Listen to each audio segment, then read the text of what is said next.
প্রথমে কড়াইতে তেল দিয়ে তেলটা গরম করে নিতে হবে ভালো করে। এরপরে নুন হলুদ মাখানো ইলিশ মাছের মাথাগুলোকে দিয়ে ভালো করে ধিমে আঁচে ভাজতে হবে, ভেতর পর্যন্ত যেন মাথাগুলো ভাজা হয়।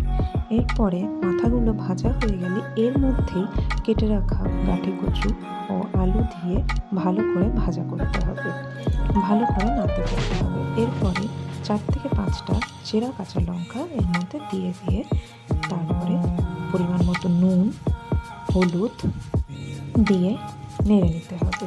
নাড়াচাড়া করে এরপরে 1 চামচ কাশ্মীরি লঙ্কার গুঁড়ো দিয়ে নাড়তে হবে। হয়ে গেলে এটিকে জল দিয়ে ঢেকে রাখতে হবে। এরপরে ঢাকনাটা খুলে ঝোলটা ভালো করে ফুটিয়ে নিয়ে সবজিগুলো হালকা সিদ্ধ হয়ে গেলে তরকারিটি একটি বাটিতে ঢেলে নিতে হবে। এরপরে কড়াইটি ধুয়ে সেই কড়াইটি বসিয়েই গরম করে তার মধ্যে অল্প পরিমাণ তেল, যেহেতু প্রথমে অনেকটা তেল দেওয়া, অল্প পরিমাণ তেল দিয়ে তাতে 2টো শুকনো লঙ্কা, তেজপাতা, সাদা জিরে দিয়ে ফোড়ন দিতে হবে। ফোড়নটি ভালো করে ভাজা হয়ে গেলে তার মধ্যে আমরা তরকারিটা ঢেলে এটা হয়ে গেল ফোড়ন।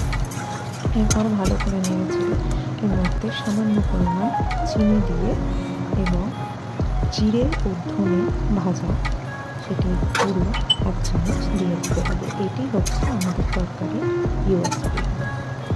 কেমন লাগবে?